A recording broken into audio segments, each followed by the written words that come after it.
Hello students, आज आपण इकॉनॉमिक्सचा 38 लेक्चरचा व्हिडिओ अपलोड करतो आहे. बरोबर. लास्ट वीकमध्ये तुम्हाला आठवतं आपण एक नवीन type of market, monopoly market आपण स्टार्ट केलं होता. बरोबर.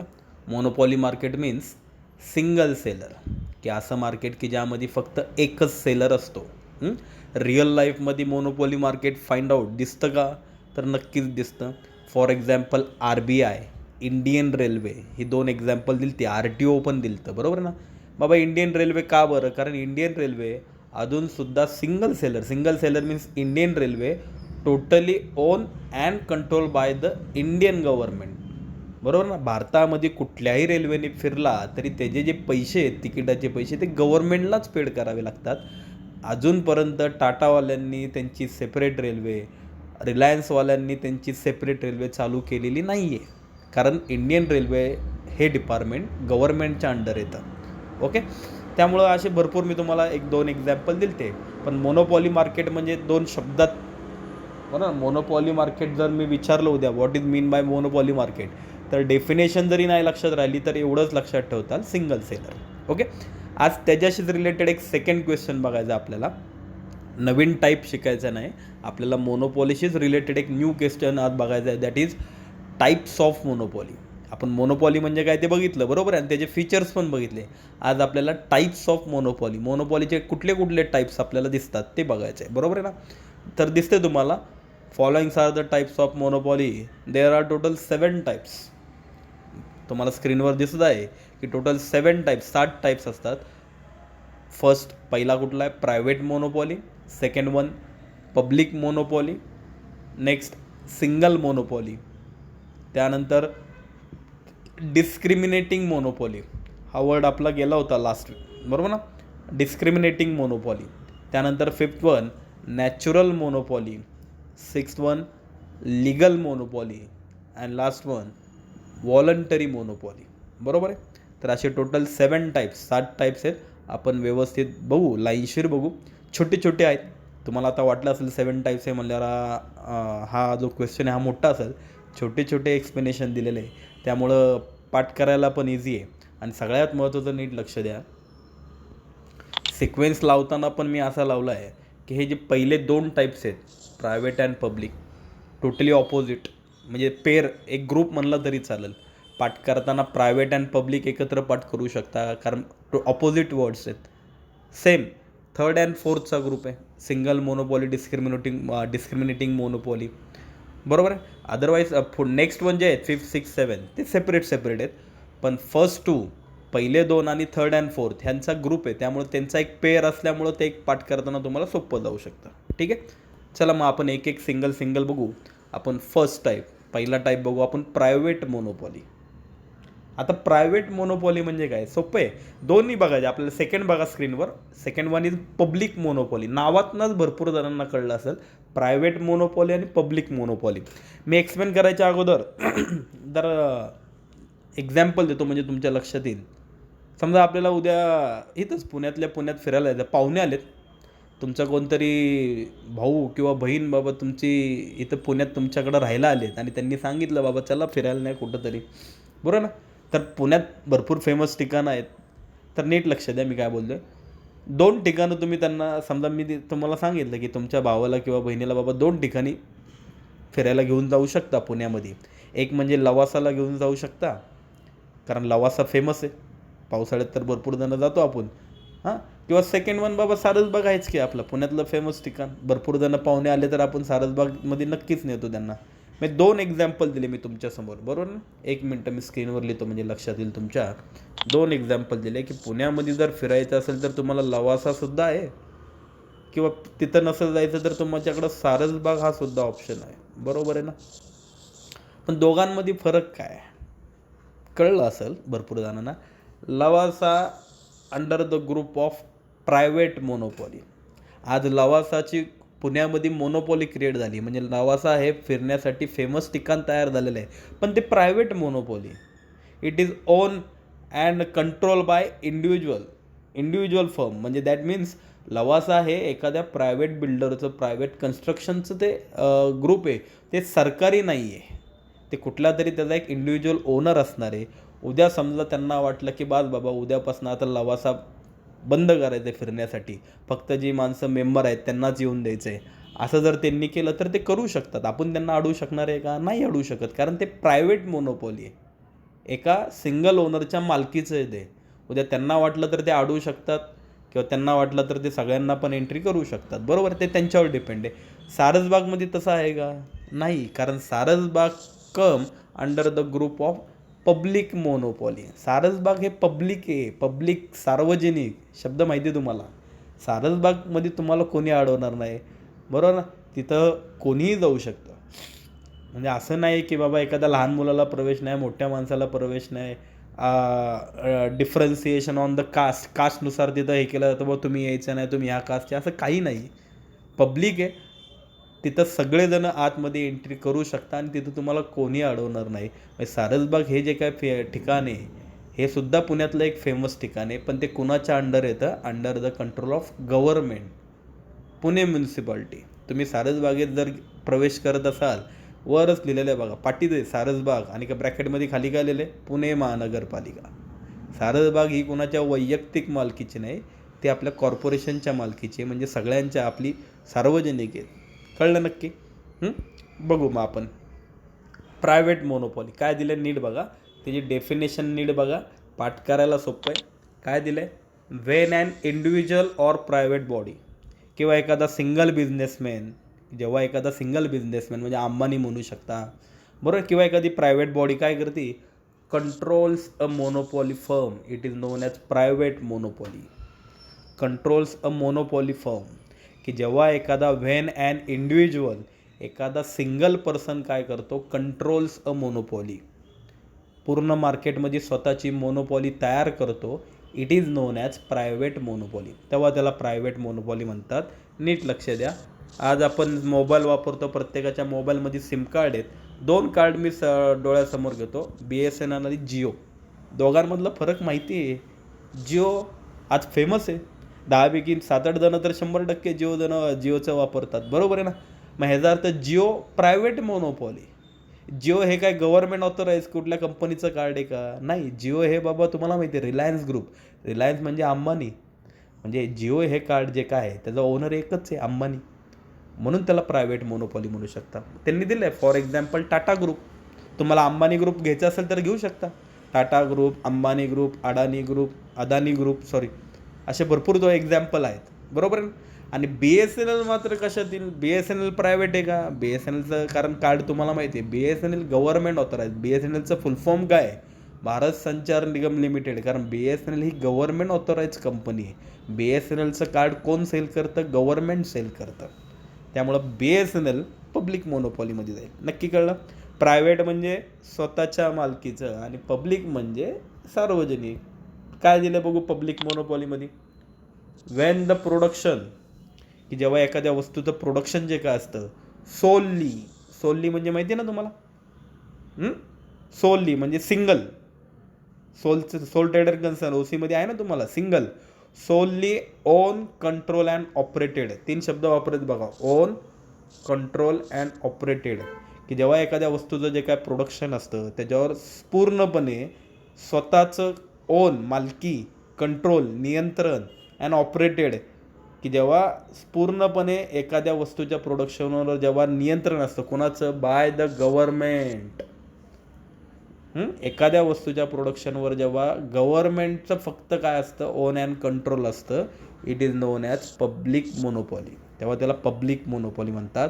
फॉर एक्झाम्पल इंडियन रेल्वे, बरोबर आहे, कारण इंडियन रेल्वेचं पूर्णपणे कंट्रोल, मॅनेजमेंट, ओनरशिप हे सगळं कुणाकडे आहे? गव्हर्नमेंटकडे आहे ना. भारतामध्ये कुठल्या मार्गाने रेल्वे झाली पाहिजे? बाबा आमच्या इथं पुण्यामध्ये रेल्वे पुणे स्टेशनला आहे, पण आता उद्या वाटलं बाबा गव्हर्नमेंटला की बाबा कात्रजला पण एखादा रेल्वे प्लॅटफॉर्म क्रिएट करायला झाला तर हे करू शकतात, पण ते कुणी डिसाईड करायला पाहिजे? गव्हर्नमेंटने डिसाईड करायला पाहिजे, बरोबर आहे ना. म्हणजे भारतामध्ये कुठल्या रेल्वे कुठं धावणार, कुठे प्लॅटफॉर्म क्रिएट करायचे, रेल्वेचं तिकीट किती रुपयाचं असलं पाहिजे, हे सगळं डिसिजन कोण घेतं? गव्हर्नमेंट घेतं. त्यामुळे त्याला पब्लिक मोनोपॉली. नक्की कळलं? सोप्या भाषेत कळलं ना. प्रायव्हेट म्हणजे सिंगल ओनर, अंबानी, टाटा, आणि पब्लिक मोनोपॉली म्हणजे अशी मोनोपॉली की जिथं गव्हर्नमेंटचं कंट्रोल येतं, म्हणजे इंडियन रेल्वे बेस्ट एक्झाम्पल दिले त्यांनी. ओके. त्यानंतर थर्ड वन दिलं आहे सिम्पल मोनोपॉली ऑब्लिक, त्याला सिंगल मोनोपॉली पण म्हणू शकता. तुम्हाला जर तिथं लिहायचं असेल तर माझ्यामध्ये सिंगल शब्द लिहिला तर कदाचित तुम्हाला अजून पाठ होईल. सिम्पललाच ऑब्लिक तिथं सिंगल मोनोपॉली पण लिहून टाका. म्हणजे simple monopoly oblique single monopoly. हा थर्ड टाईप आपल्याला शिकायचा आहे. सिंगल मोनोपॉली सिम्पल मोनोपॉली म्हणजे काय तर भरपूर दुकानात, म्हणजे आता त्यांनी नीट काय दिलं बघा, in simple monopoly seller or a firm, seller काय करतो, charges a uniform price, uniform म्हणजे सिंगल, सेलर काय करतो, charges a uniform price for its product to all the buyers, to all the buyers.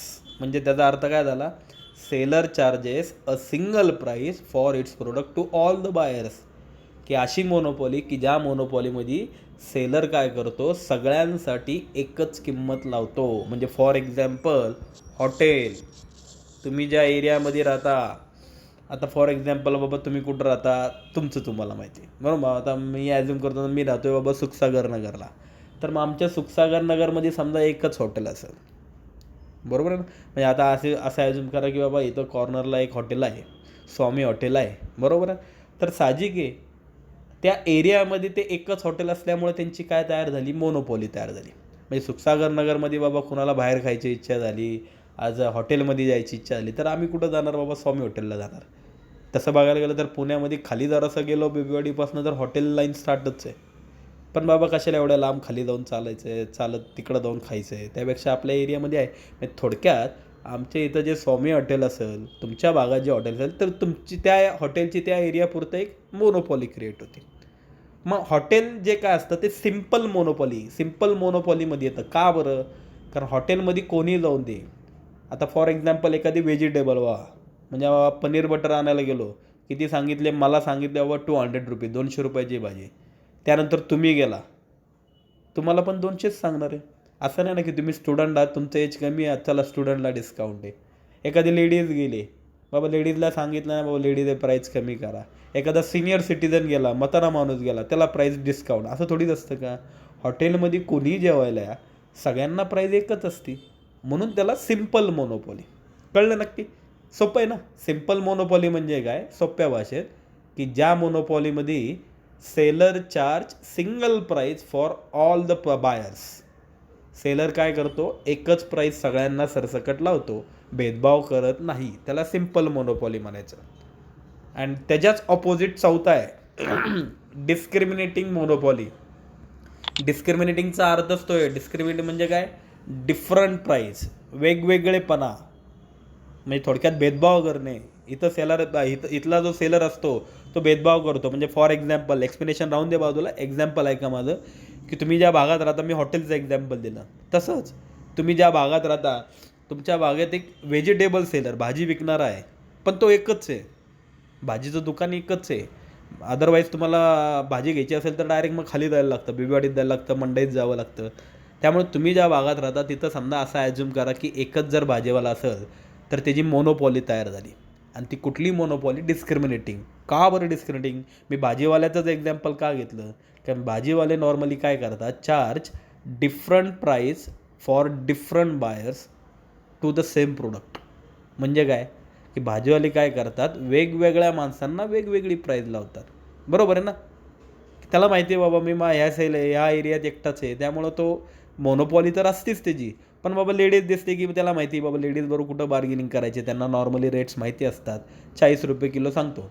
पण एखादा जेंट्स दिसला, irregular customer दिसला, कधी नाही येणारा माणूस दिसला, की मग त्याला 50 रुपये 60 रुपये वगैरे प्राईस सांगितली जाते. म्हणजे थोडक्यात तो भेदभाव करतो आहे, बाबा लेडीजला कमी प्राईस, जेंट्सला जास्त प्राईस, म्हणून त्याला डिस्क्रिमिनेटिंग मोनोपॉली. कळलं नक्की काय दिलं. आता बघा, in discriminating monopoly firm charges different prices. तिथं मगाशी काय शब्द होता, युनिफॉर्म प्राईज, सिंगल प्राईज, बरोबर ना. आणि इथं काय शब्द आहे, firm charges different prices to different buyers. वेगवेगळ्या बायरला वेगवेगळी प्राईज लावली जाते for the same product. Product मात्र एकच असतं. लेडीजला पण तीच भाजी विकतोय आणि जेंट्सला पण तीच भाजी विकतोय ना, मग लेडीजला प्राईज वेगळी लावली पण जेंट्सला प्राईज वेगळी लावली, असं केलं. बरोबर आहे ना. फॉर एक्झाम्पल त्यांनी, आपण व्हेजिटेबल सेलर भाजीवाल्याचं एक्झाम्पल घेतलं, त्यांनी काय दिलं आहे, for example doctor charges different fees to different patients. Doctor पण तेच करतात. बरोबर, एखाद्या लहान मुलाला चेक करायला दाखवलं तुम्ही, लहान मुलाची वेगळी फीज, बाबा 100-200 रुपये घेतात. परंतु बाबा एखाद्या आपल्यासारख्या माणसाला किंवा बाबा एखाद्या ॲडल्ट पर्सनला तुम्ही दाखवायला घेऊन गेला तर त्याला फीज जास्त सांगतात.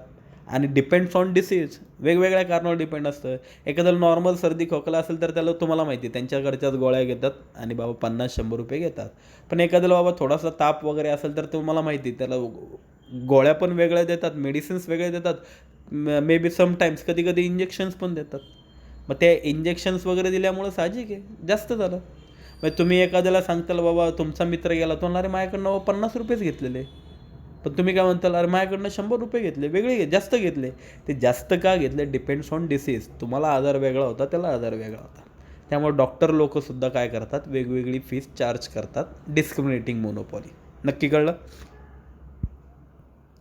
नेक्स्ट वन बघू आपण, 5वा आकडा, नॅचरल मोनोपॉली. कधी कधी एखादं प्रोडक्ट फेमस होतं ड्यू टू नॅचरल कंडिशन्स. का फेमस होतं, तर त्याच्या आजूबाजूला जे नॅचरल कंडिशन्स त्याला लाभलेलं असतं त्याच्यामुळं. म्हणजे फॉर एक्झाम्पल, बाबा फिरायला जायचं आहे का, हां सर फिरायला जाऊ. कुठं जायचं आहे, सर गोव्याला जाऊ, दिव्यागारला जाऊ, कोकणात जाऊ, अशीच नावं घेतो आपण. का बरं, कारण इथं गोवा हे फेमस का झाले, का फेमस झाले, तर गोव्याला जे नॅचरल कंडिशन, नॅचरल हेल्प जी लाभलेली आहे, बाबा तिथं एवढे मस्तपैकी समुद्र किनारे आहेत, तिथलं क्लायमेटिक कंडिशन चांगलं आहे म्हणून तिथं माणसं जातात. उद्या आपल्याला ट्रिपला जायचं असेल तर तुम्ही म्हणताल का बाबा सर एक काम करू, वारजाला जाऊ किंवा बाबा कुठंतरी एखाद्या दुष्काळी भागात जाऊ, असं आपण म्हणतो का, नाही म्हणत. आपली नावं तोंडात हीच असतात, कारण साहजिक आहे तिथं गेल्यावर आपल्याला थोडंसं नेचर वगैरे चांगलं बघायला मिळतं. मग सेम तसंच अजून एखादं, म्हणजे आता for example strawberry. Strawberry famous आहे, पण कुठली स्ट्रॉबेरी फेमस आहे, महाबळेश्वरची ना. मार्केटमध्ये आल्यावर मेन्शन करतात महाबळेश्वरची स्ट्रॉबेरी आहे, 100 रुपये किलो, 100 रुपये किलो. मग कस्टमर ॲट्रॅक्ट होतात. का ॲट्रॅक्ट होतात, किंवा महाबळेश्वर कानावर जेव्हा पडतं तेव्हा कळतं, अरे महाबळेश्वरची म्हणजे चांगली असणार. का, महाबळेश्वरमध्येच का चांगली स्ट्रॉबेरी तयार होते, नॅचरल कंडिशन, तिथलं क्लायमेटिक कंडिशन चांगलं असल्यामुळं तिथं स्ट्रॉबेरी तयार होऊ शकते. आपल्या इथं पुण्यात बघा बरं स्ट्रॉबेरी तयार होती का, नाहीच होऊ शकत. कारण आपल्या इथलं क्लायमेटिक कंडिशन आणि महाबळेश्वरमधलं क्लायमेटिक कंडिशन फरक आहे. सिमिलरली तसंच आंब्याचं एक्झाम्पल देऊ शकतो आपण. आंबा कुठला फेमस आहे, बाबा कोकणातला, रत्नागिरीतला हापूस आंबा फेमस आहे. तिथली चव आणि आपल्या आंबे इथली चव वेगळीच लागते ना. नक्की. नॅचरल मोनोपॉली काय दिले बघा आता, the monopoly created on the basis of natural conditions. की जेव्हा तुमची एखादी मोनोपॉली तयार होती on the basis of natural condition, natural कंडिशन्समुळं, निसर्गामुळं जेव्हा तुमची मोनोपॉली तयार होती, लाईक क्लायमेट, तुमच्या इथलं तापमान, हवामान, रेनफॉल, पाऊस, स्पेसिफिक लोकेशन, तुमचं एखादं छानसं लोकेशन, ह्या अशा गोष्टींमुळे जेव्हा तुमचं नाव फेमस होतं ना, is non as natural monopoly, तेव्हा त्याला नॅचरल मोनोपॉली म्हणतात. तुम्ही नीट बघा, कुठली चहा पावडरची जाहिरात असेल कुठली, तर ते चहा पावडरची जाहिरात असेल तेव्हा ते मेन्शन करतात की बाबा आसामचं नाव ते घेतात, आसाम की खास चुनी हुई पत्तियों से, बरोबर ना, असं मेन्शन करतात जाहिरातीमध्ये. मग ते आसाम का मेन्शन करतात, कारण आसाममधला जो चहा आहे तो बेस्ट क्वालिटी असतो असं आपल्याला मानलं जातं. कारण आसाममध्ये चहाचं पीक चांगलं येतं. का, कारण आसामला तिथं नॅचरल कंडिशन आहे. चहासाठी, चहा पावडर तयार करण्यासाठी जे क्लायमेटिक कंडिशन्स लागतात ते आसाममध्ये अवेलेबल आहे, त्यामुळं तिथं प्रोडक्शन होतं, म्हणून नॅचरल मोनोपॉली. नक्की कळलं. फॉर एक्झाम्पल त्यांनी कुठं दिलं, व्हीट फ्रॉम पंजाब, बरोबर आहे. भारतामध्ये सगळ्यात जास्त गहू कुठं तयार केला जातो, पंजाबमध्ये, कारण तिथलं क्लायमेटिक कंडिशन त्याला लाभलेलं आहे. आपल्या इथं पण महाराष्ट्रात सगळ्यात जास्त तांदूळ कुठं होतो, कोकणामध्ये. कोकणात जर तुम्ही गेला तर तुम्ही बघा हमखास तिथली माणसं भाताची शेतीच करतात, म्हणजे तांदूळच लावतात, राईस. का बरं, कारण तिथं क्लायमेटिक कंडिशन, रेनफॉल, क्लायमेट सगळं अवेलेबल आहे.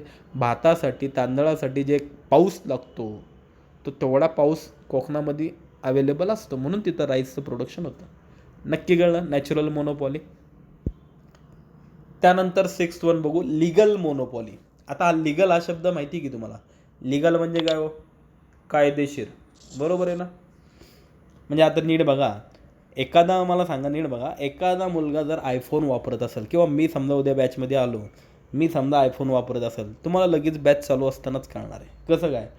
समजा बॅचमध्ये मी समजा एखादा फोन पिकअप केला, उचलला, पिक केला, तर साहजिक आहे उचलल्यावर मी बोलत असताना साहजिक आहे मी बोलताना फक्त तुम्हाला मोबाईलला मागं आयफोनचा लोगो दिसला, एक पर्टिक्युलर लोगो आहे तुम्हाला माहिती आहे आयफोनचा, तर तो लोगो दिसला तरी तुम्हाला कळणार आहे, अरे सर आयफोन वापरतात. बरोबर आहे ना? म्हणजे एखादा ॲपल प्रोडक्ट्स, आयफोन न म्हणते, ॲपलचे जेवढे प्रोडक्ट असतील, म्हणजे ॲपलचा फोन असून, मोबाईल असून दे, लॅपटॉप असून दे, कुठले असून दे, लगेच कळतात, कारण त्यांचा एक पर्टिक्युलर लोगो आहे, त्याला ट्रेडमार्क म्हणतात. मग तो ट्रेडमार्क म्हणजे त्यांची मोनोपॉली. उद्या समजा आपण पण एखादी मोबाईल कंपनी टाकली, बरोबर आहे ना, आणि त्या मोबाईल कंपनीला समजा त्यांच्यासारखाच लोगो आपण ठेवला, आपण पण नवीन मोबाईल टाकला, बरोबर, आणि त्याला समजा लोगो मात्र आयफोनसारखंच दिला, लगेच दुसऱ्या मिनिटाला आपल्यावर केस होईल. कोण केस करणार आहे? साहजिक आहे आयफोनवाले, ॲपलवाले आपल्यावर केस करणार. का केस करणार? कारण तुम्ही आमचा लोगो डापलेला आहे. मग आपण विचारू शकतो का नाही डापू, का तुमचा लोगो आम्ही का नाही डापवू शकत? तर का, तर तो लोगो त्यांनी रजिस्टर केलेला असतो, दॅट इज कॉल्ड ट्रेडमार्क. तो त्यांचा ट्रेडमार्क आहे. त्यामुळं त्या ट्रेडमार्क एकदा रजिस्टर होतो तेव्हा तो आमचा असतो, म्हणजे तो आमचा असतो म्हणजे तो आमचा लिगली झाला, कायदेशीर झाला.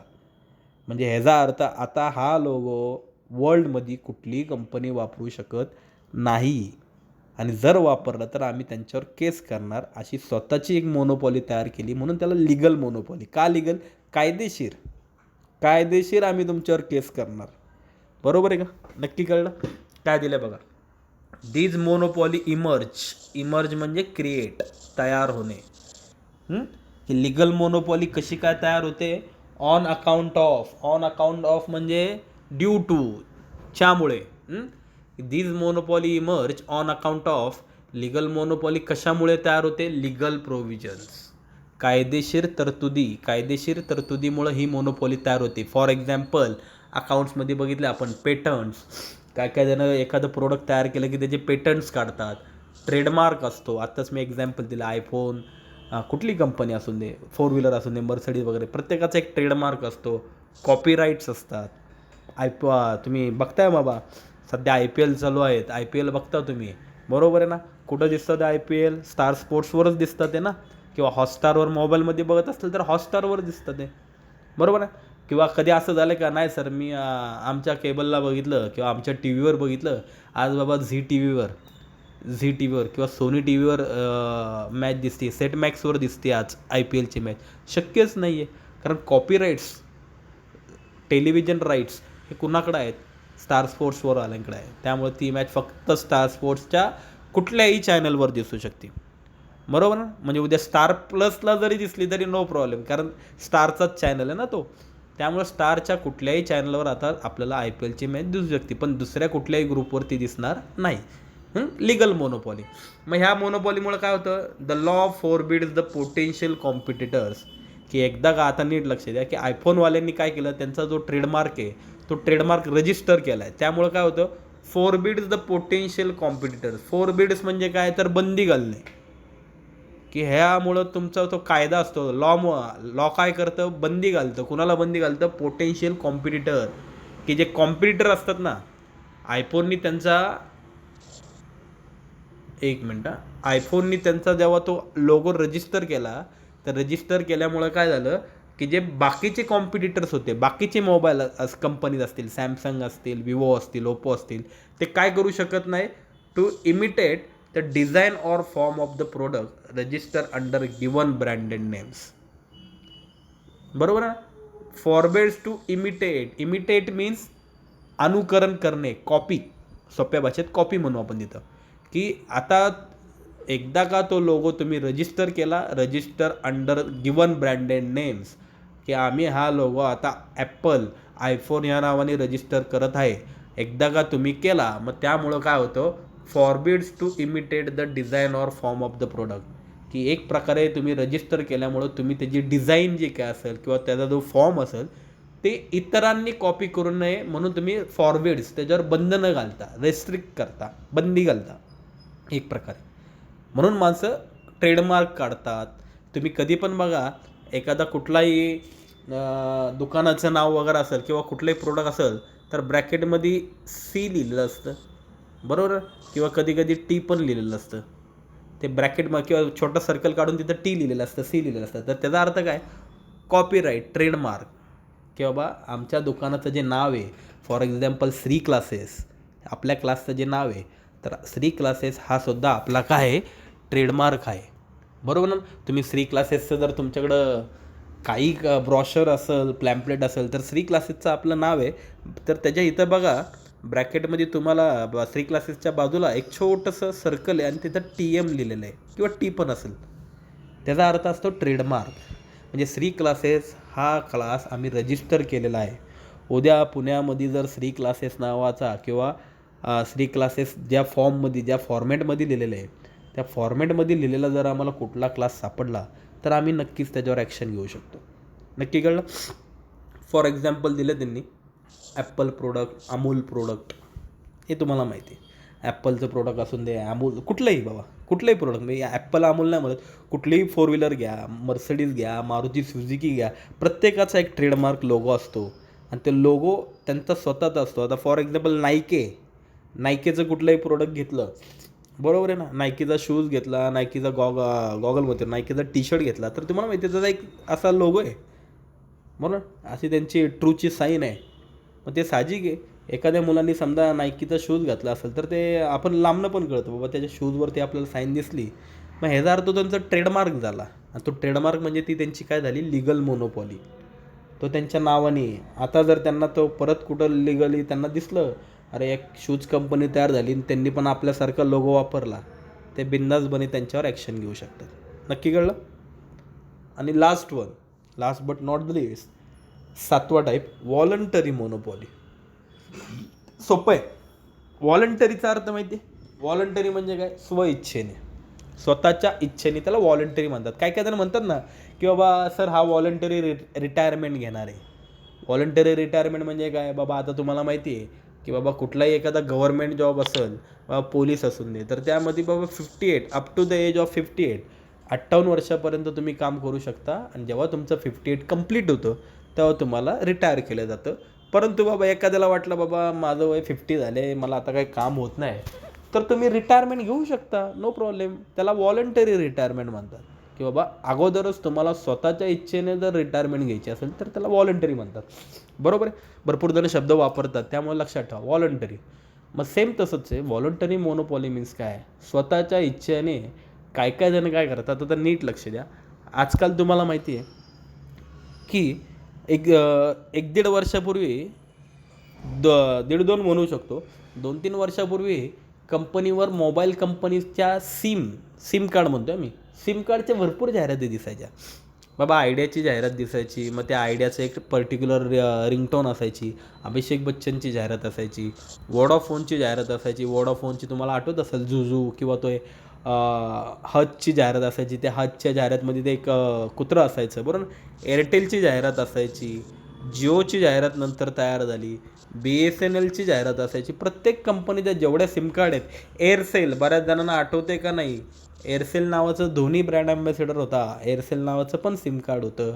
आय थिंक युनिफॉर्म का युनिकॉर्न, मला आता नाव आठवं ना, युनिफॉर्म आय थिंक, ते आपण युनिकॉर्न ना, आय थिंक, मला पण आठवत नाही, पण युनिफॉर्म का युनिकॉर्न नावाचं पण एक सिम कार्ड होतं. असे भरपूर होते, बरोबर आहे. तर अशा वेगवेगळ्या कंपन्यांच्या 2-3 वर्षापूर्वी जाहिरात दिसायच्या. आता मात्र तुम्ही बघत असताल की आता मात्र जेव्हापासून जिओ लॉन्च झाले ना, जिओ लॉन्च झाल्यापासून काय झाली, कॉम्पिटिशन तयार झाली. आणि जिओवाल्यांनी जी कॉम्पिटिशन क्रिएट केली, that is called cut throat competition. Cut throat competition means एकमेकांचा गळा कापतात ना, त्याला कट थ्रोट कॉम्पिटिशन म्हणतात. कारण जिओवाल्यांनी जी कॉम्पिटिशन, जिओवाले जेव्हा मार्केटमध्ये उतरल्यानंतर असे उतरले की बाकीच्या सगळ्यांचा त्यांनी सत्यानाशच केला. म्हणजे तुम्हाला आठवत असेल, पहिल्यांदा मी तुम्हाला काय सांगितलं, भरपूर कंपन्या सिम कार्ड होते आणि जाहिराती दिसायच्या तरी. पण आता तुम्ही 2 वर्षात ऑब्झर्व केलं असेल, टी व्हीवर फक्त 2च कंपन्यांच्या, सिम कार्ड कंपन्यांच्या जाहिरात दिसतात. एक म्हणजे जिओ आणि दुसरी म्हणजे एअरटेल. कारण ह्या दोनच कंपन्या एस्टॅब्लिश झाल्या, टिकल्या, बरोबर ना. बाकीच्या कंपन्यांना ते परवडलंच नाही, त्यामुळं बाकीच्या कंपन्या पटापट काय झाल्या, बंद पडायला मार्ग झाला. टाटा इंडिकॉम, टाटा डोकोमो नावाची पण कंपनी होती, तुम्हाला माहिती आहे, एकेकाळी फेमस कंपनी होती. सगळ्या कंपन्या बंद झाल्या, बरोबर ना. मग सगळ्या कंपन्या बंद झाल्यानंतर आत्ता तुम्ही बघत असाल 1-2 महिन्यांपूर्वी एक नवीन जाहिरात टी व्हीवर येते, व्ही, बरोबर आहे ना. ते तुम्हाला माहिती आहे, V means Vodafone and idea together. मग ते व्हीवाल्यांनी काय केलं, वोडाफोन आणि आयडियावाल्यांनी काय केलं की बाबा वोडाफोनवाले म्हणला की मी पण बाबा संपणार आहे, आयडियावाले म्हणले आम्ही पण संपणार आहे, त्यापेक्षा एक काम करू, आपण दोघं एकत्र येऊन ह्या कॉम्पिटिशनला फेस करू. मग जेणेकरून तुझा पण प्रॉफिट होईल, माझा पण प्रॉफिट होईल. दोघांनी वेगवेगळं लढण्यापेक्षा एकत्र येऊन लढलं तर नक्कीच दोघांचा फायदा होऊ शकतो. त्याला म्हणतात व्हॉलंटरी मोनोपॉली. नक्की कळलं काय दिलं बघा. To avoid cut throat competition, की हे जे कट थ्रोट कॉम्पिटिशन आहे, एकमेकांचे गळे कापत बसण्यापेक्षा, एकमेकांना संपवत बसण्यापेक्षा काय काय जण काय करतात, सम मोनोपॉलिस्ट व्हॉलंटरी कम टुगेदर. काय काय मोनोपॉलिस्ट काय करतात, व्हॉलंटरी स्वतःच्या इच्छेने कम टुगेदर एकत्र येतात आणि एकत्र येऊन काय करतात, फॉर्म अ ग्रुप ऑफ मोनोपॉलिस्ट, स्वतःची एक कंपनी तयार करतात, स्वतःचा एक नवीन ग्रुप तयार करतात. This facilitates them to maximise the profit. साहजिक हे असं का करतात, this facilitates them to maximise the profit. थोडेफार पैसे जे आपण 2-3 पैसे आत्ता कमवते, एकत्र आल्यावर 2-3 पैसे अजून जास्त कमवू, तुझा पण प्रॉफिट वाढेल, माझा पण प्रॉफिट वाढणं असेल तर एकत्र आल्यावर काय हरकत आहे. That is called voluntary. For example, मी पुस्तकात वेगळे, मी लेटेस्ट एक्झाम्पल घेतलेले व्ही, वोडाफोन आणि आयडिया, बरोबर आहे ना. अदरवाईज तुम्हाला माहिती आहे आता भरपूर जणांकडे जर सिम कार्ड असतील तर वोडाफोनचा आणि आयडियाचा किती रेंज प्रॉब्लेम चालू होता. पण आता मात्र तुम्हाला हा रेंज प्रॉब्लेम दिसणार नाही, आणि ह्या दोन्ही कंपन्या एकत्र आलेल्या आहेत. एकत्र आल्यामुळं साहजिक आहे त्यांची सर्व्हिस जी काय असणार आहे ती पहिल्यापासून नक्कीच इम्प्रूव्ह होणार आहे. मे बी कदाचित ते आता कॉस्ट पण कमी करू शकतील, कारण ते आता जिओ आणि एअरटेलला कॉम्पिटिशन द्यायला तयार आहेत. ओके, नक्की कळलं. तर असे टोटल 7 टाईप्स, 7 टाईप्स बघितलेले आहेत आपण. पाठ करायला इझी आहेत आणि छोटे छोटे आहेत, बरोबर आहे. तुम्हाला जर लिहायचे कसे कळले नसतील तर मी व्हिडिओबरोबर खाली स्क्रीनशॉट पण सेंड करतो आहे, as it is note down करून घ्या आणि होमवर्क मला सेंड करा. Okay, bye.